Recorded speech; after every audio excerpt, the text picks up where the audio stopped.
नजरिए से नहीं है। इसलिए पढ़ाई के चाहिए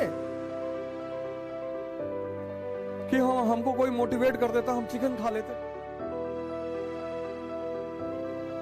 भीष्म कभी हारे ही नहीं, द्रोणाचार्य गुरु है, कृष्ण की उसकी कर्ण की टैलेंट का कोई ठिकाना ही नहीं। और घोड़े अगर बेलगाम हो जाए तो जान ले सकते, और गलत हाथ में लगाम ले ले तो गलत जगह पहुंचा। ये बहुत जबरदस्त बात है सर। जय हिंद फ्रेंड्स। ध्यानी कौन? ये ध्यानी कौन है? बड़ा कंफ्यूजन इसको लेकर। ध्यानी कौन? ध्यानी मतलब जिसकी नजर लगातार अपने मन पर बनी हुई है। यह बहुत जबरदस्त बात है सर। गीता ने तो इसको इतनी बेहतरीन ढंग से समझाया है सर। गीता पढ़नी चाहिए सर। सबसे सरलतम ढंग से जिसने समझाया है वह है गीता। रथ क्या है सर? और अगर आप फ्रंट पेज देखें गीता का, बस वो पेज जिसको समझ में आ गया, पहला जो कवर पेज है गीता का, रथ ये मानव शरीर है सर, ह्यूमन बॉडी।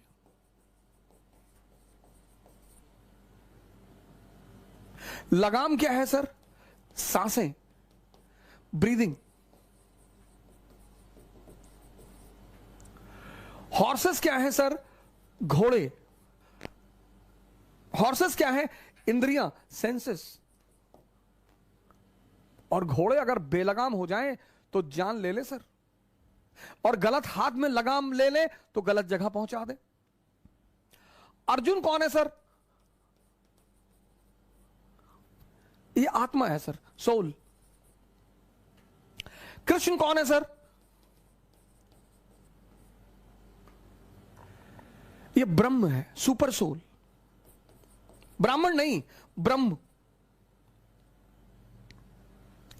कभी गीता का कवर पेज देखो सर आप। यार गीता उठाना भैया, कोई भी गीता वहां अलमारी में रखी हुई है, कई सारी रखी, कोई भी ले आओ। एक तो पैकेट में ही है, पैक है। रथ ह्यूमन बॉडी, लगाम ये सांसें आपकी, हॉर्स इंद्रियां, अर्जुन आत्मा, कृष्ण ब्रह्म परमात्मा। अब अगर ये लगाम, इन घोड़ों की लगाम जो बहुत ताकतवर हैं, अगर इनकी अर्जुन के हाथ में रहेगी तो अर्जुन डरा हुआ है, देखता है सामने ने खतरनाक खतरनाक दुश्मन, जिनका ट्रैक रिकॉर्ड इतना खतरनाक है। भीष्म कभी हारे ही नहीं, द्रोणाचार्य गुरु है, कृष्ण की उसकी कर्ण, उसकी टैलेंट का कोई ठिकाना ही नहीं, अश्वत्थामा अमर है।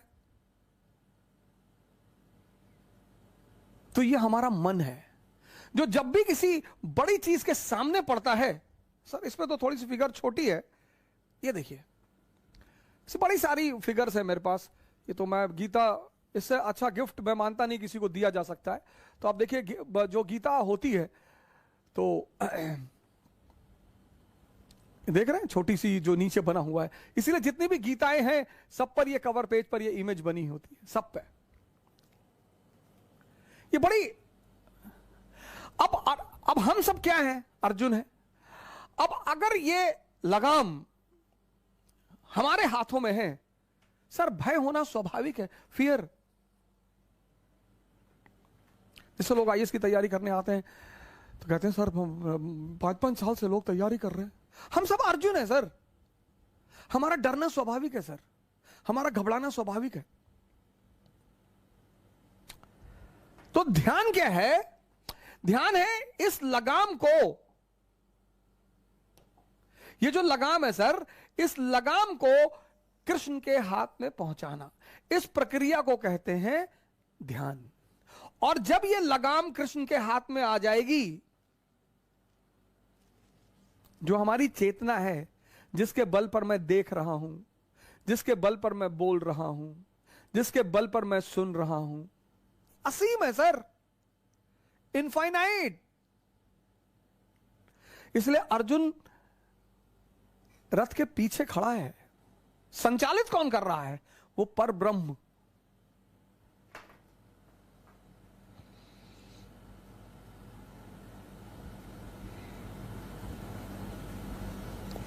गीता किसी धर्म की किताब नहीं है। गीता पे कमेंट लिखा है कि मानव शास्त्र है, मानव विज्ञान।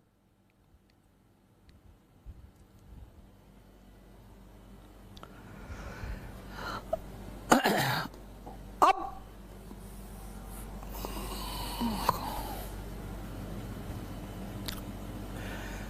सेंसस कौन है? गंधारी। मन कौन है? धृतराष्ट्र।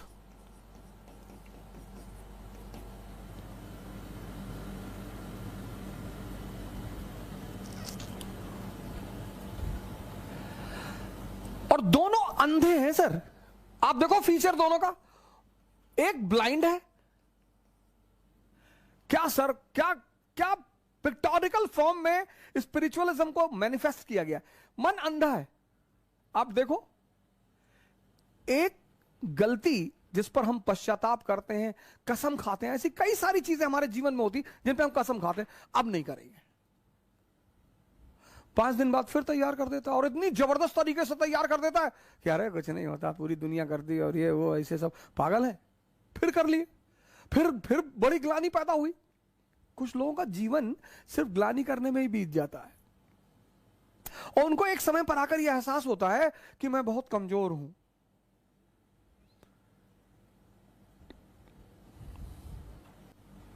मन अंधा है सर। कैसे पता? ये एक ही गड्ढे में बार बार गिरता है। जिसकी आंखें होंगी वो एक बार जिस गड्ढे में गिर जाएगा वो दोबारा उस गड्ढे में कभी नहीं जाएगा।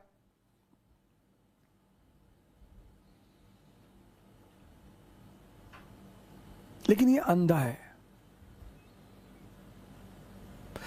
ये अंधा है। और जिसको ये कंट्रोल करता है, इसकी वाइफ, उसने अपनी आंखों पे पट्टी बांध रखी है, ये भी अंधी।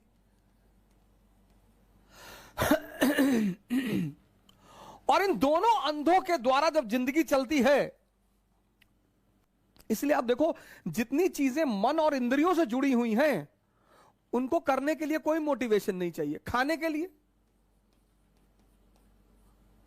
आपको चिकन अच्छा लगता है, कोई मोटिवेशन चाहिए कि हाँ हमको कोई मोटिवेट कर देता हम चिकन खा लेते ना? कोई मोटिवेशन नहीं चाहिए, क्योंकि इन दोनों अंधों को मजा आता है। खाने के लिए कोई मोटिवेशन नहीं चाहिए। जहां इनको रस मिलता है जिन चीजों में, दूसरी चीज है कॉन्शियस, चेतना।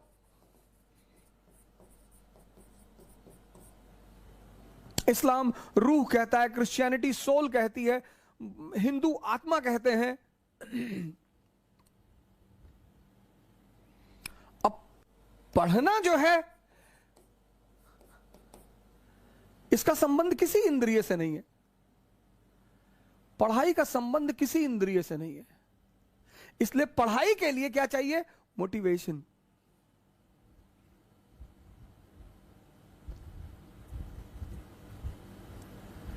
गौर करिएगा जो बात मैं आपसे कह रहा हूं। जितनी चीजें इंद्रिय से जुड़ी हुई हैं, और इंद्रिय के बाद मन, जितनी चीजें इंद्रियों से जुड़ी हुई हैं, वहां मोटिवेशन नहीं चाहिए। गर्लफ्रेंड के साथ पार्क में बैठने पर मोटिवेशन नहीं चाहिए।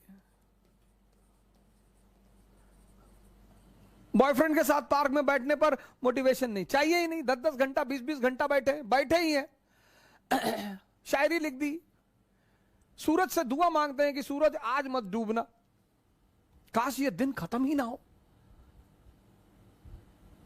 लेकिन ध्यान करने के लिए मोटिवेशन चाहिए। क्योंकि इसका संबंध इन चीज, गौर करिए इस बात को, आप इस पर गौर करिए। जिन चीजों का संबंध इंद्रियों से है और मन से, खासकर इंद्रियों से, उसमें मोटिवेशन की जरूरत नहीं है।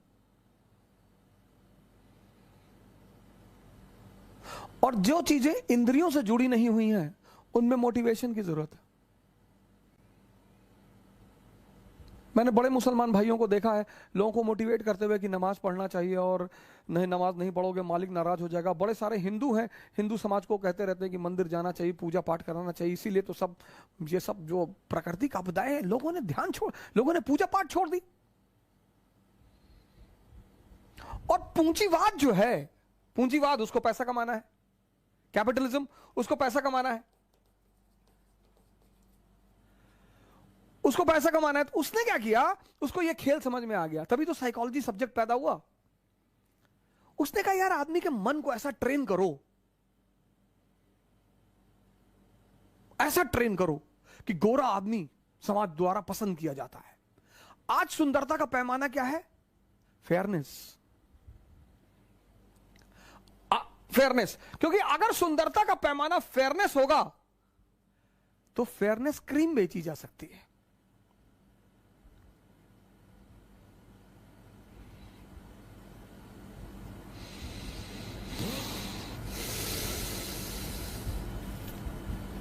आज का रश है, हर आदमी की दौड़ है पैसा कमाना, क्योंकि उसे वो चीजें चाहिए जो उसके सेंसेस को आनंद दे सके। आनंद वानंद तो कुछ देती नहीं, वो भ्रम जरूर पैदा कराती है। क्योंकि समाज के जो कॉन्सेप्ट्स हैं, जैसे पहले क्या था कि बुद्ध जा रहे हैं तो समाज खड़ा हो गया। अब अगर बुद्ध जा रहे हैं तो लोग कहते हैं सब ढोंगी बाबा हैं। तो जो ओरिजिनल बाबा है ना, वो भी अब बहुत ज्यादा गिरुए में नहीं रहना चाहते।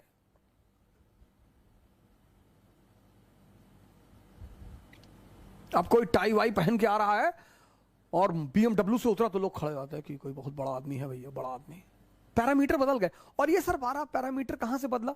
अब अगर आप बाटी चोखा खा रहे हैं तो आप बैकवर्ड हैं, लेकिन अगर आप पिज्जा खा रहे हैं तो मॉडर्न है। और ये सारा दृष्टिकोण बदला कैसे? एजुकेशन कंट्रोल करके। अगर आप गन्ने का जूस पी रहे हैं तो आप बैकवर्ड हैं। आप पेप्सी पी रहे हैं, taste the thunder, Thums Up, आप फॉरवर्ड है। अगर आप ध्यान कर रहे हैं तो आप बैकवर्ड हैं। अगर आप शराब पी रहे हैं तो आप मॉडर्न जमाने के हैं। ये अब जीवन में जो शक्ति मिलेगी वो इससे मिलेगी, पावर मिलेगी वो इससे मिलेगी, अचीवमेंट मिलेगी वो इससे मिलेगी।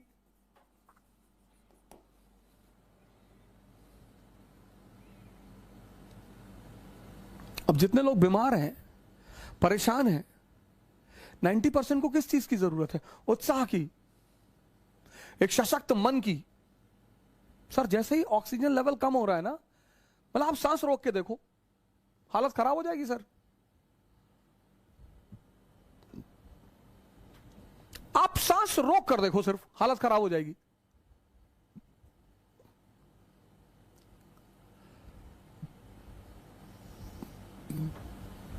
और जिनकी सांस रुक गई, और वो भी उस माहौल में, नेगेटिव माहौल में सांस रुक रही है। अगर ऐसा माहौल ना हो, कुछ ना हो, लेकिन माहौल ऑलरेडी इतना नेगेटिव बन चुका है।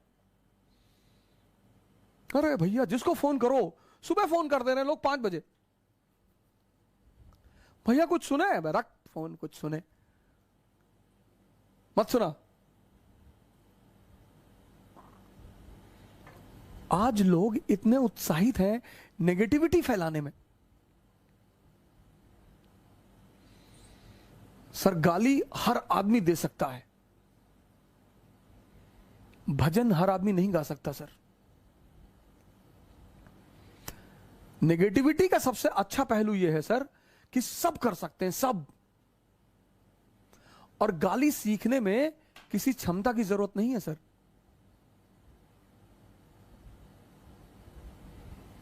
इसलिए दुनिया के जो सबसे निरीह लोग हैं, गरीब, वो गाली देते हैं। इसलिए गाली का संबंध हिजड़ों से है।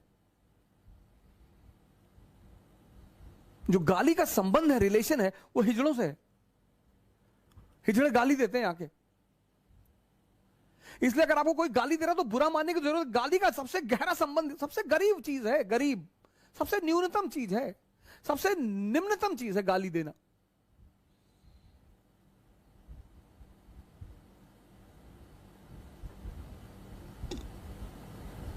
आप देखिए हिजड़े अगर सड़क पे किसी को रोक लेते हैं तो 99% लोग डर के मारे पैसा दे देते हैं, गाली देने लगते हैं ना, और आप कुछ कर ही नहीं सकते, आप तोप हैं, क्या फर्क पड़ता है।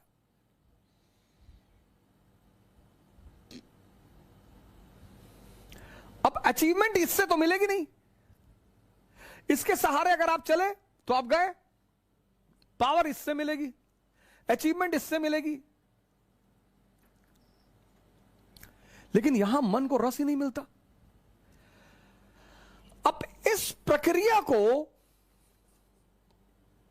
इस ट्रांसफॉर्मेशन को करने का जो हथियार है, जो वेपन है, उसको कहते हैं ध्यान।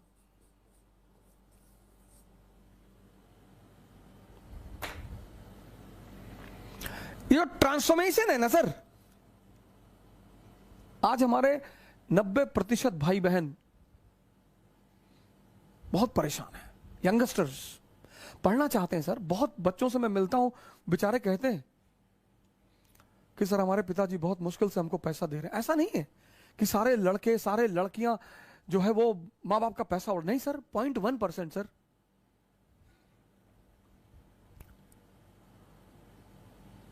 .1% सर। हमारे एक मित्र हैं रवि सिंह प्रतापगढ़ के, वो हमको फेसबुक के थ्रू जानते हैं, हो सकता है कहीं बैठकर हमको सुन ही रहे हो प्रतापगढ़ में।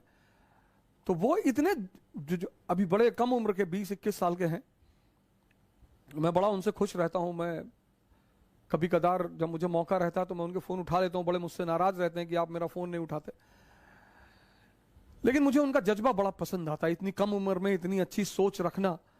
कभी कभी बेचारे उलझ जाते हैं, बहुत कुछ करना चाहते हैं, पूरी दुनिया बदलना चाहते हैं। मैंने उनसे कहा पहले खुद को बदल लो, क्योंकि यही बिना शक्ति के कुछ भी बदला नहीं जा सकता, इसलिए परिवर्तन खुद से शुरू होता है।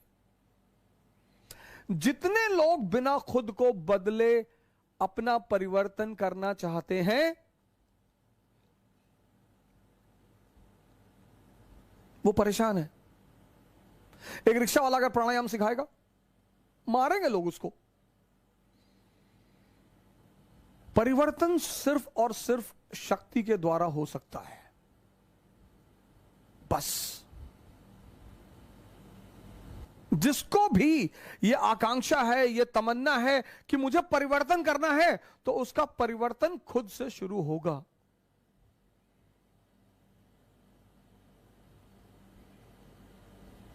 जिस शहर में लोग मुझसे बात नहीं करना चाहते थे, उस शहर के लोग, हालांकि बड़ा महान शहर है गोंडा, यूपी में मेरी जन्मस्थली है, बहुत अच्छे लोग हैं वहां पे, बहुत शरीफ लोग हैं, बहुत ईमानदार लोग हैं, बहुत सज्जन लोग हैं। और हमारी शिक्षा दीक्षा वहीं हुई, जन्म गोंडा में हुआ, पढ़ाई हमारी वहां पे एक बड़ा जबरदस्त स्कूल है, फातिमा इंटर कॉलेज। हमारा सौभाग्य रहा कि हमारे समय में वो स्कूल रहा, हमारे शिक्षक रहे वहां बड़े जबरदस्त। मैडम हैना रही, मिस पिंटो रही, और बड़ी अच्छी दिशा मिली वहां से। बहुत ही, मतलब हमारा पहला सौभाग्य था कि हम अच्छे घर में पैदा हुए, एक सुलझे हुए माँ बाप मिले, खासकर पिताजी हमारे, जिन्होंने हमें कभी किसी काम के लिए रोका ही नहीं, और ना हमसे कहा कि तुम्हें नौकरी करनी है, कभी नहीं कहा सर। आज भी भगवान का आशीर्वाद हमारे साथ है, हमसे उन्होंने कभी नहीं कहा, कभी कहा ही नहीं सर। और समझाने का तरीका तो इतना लाजवाब है, कभी मारा ही नहीं सर। मतलब हमारी एक तमन्ना है कि हमारे फादर हमको मार दें, और कोई तमन्ना ही नहीं सर। कभी मारा ही नहीं सर, कुछ भी किया मैंने, कुछ भी, वो मारा ही नहीं उन्होंने। कहा नहीं सही है, ठीक है, बढ़िया है, अच्छा है, बहुत बढ़िया, जाओ। मैं देखता था मेरे दोस्त थे, उनके पिताजी का बड़ा भय होता था, वो पटक पटक के मारे जा रहे हैं, और अवधोजा के साथ मत रहना। अरे पिताजी यार बेकार है सब, बाबू बाबू बन के रहेंगे जिंदगी में, तुम टेंशन मत लिया करो, जाओ। पता नहीं क्या सोचते थे। कोई ऐसा भी नहीं था कि कोई बहुत बड़े यूनिवर्सिटी के पढ़े हुए थे, या कोई बहुत बड़े विद्वान थे, लेकिन एक सोच है उनके पास। और आज मैं जहां भी हूं, सबसे अहम भूमिका उनकी है सर। श्री माता प्रसाद ओझा पोस्ट ऑफिस में पोस्ट मास्टर रहे, पोस्ट मास्टर से रिटायर हुए वो, और मैं जहां भी हूं सर, जहां भी, वो उन्हीं की देन है। मतलब पहली जो नींव रखी है वो उन्होंने ही रखी है।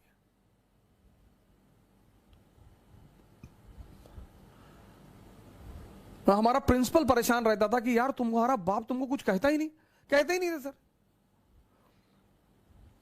प्रिंसिपल के सामने डांट देते थे, जैसे अगर कोई बात होती थी बुलाते थे प्रिंसिपल, तो उनके सामने डांट देते थे, बदतमीजी करते हो स्कूल में, नालायक कहेंगे, भागो यहां से। फिर कहते थे लड़का ऐसा, फिर बाहर निकल के हमसे कहते थे कि पागल है तुम्हारा प्रिंसिपल। तो एक बार क्या हुआ कि फादर प्रिंसिपल ने कहा कि यार इसके बाप को इतनी हम शिकायत करते हैं, ये सुधरता ही नहीं। तो लोगों ने कहा सर आप गलत आदमी को शिकायत करते हो, आप इसकी मां को बुलाओ सर। तो उन्होंने हमारी मां को बुलाया, माता जी ने ऑफिस में ही मारना शुरू कर दिया। तो प्रिंसिपल को लगा कि हाँ हाँ यार, पहले हम गलत आदमी को बुला रहे थे।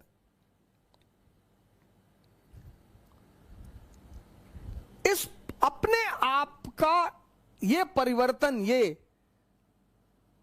ध्यान के द्वारा होता है सर।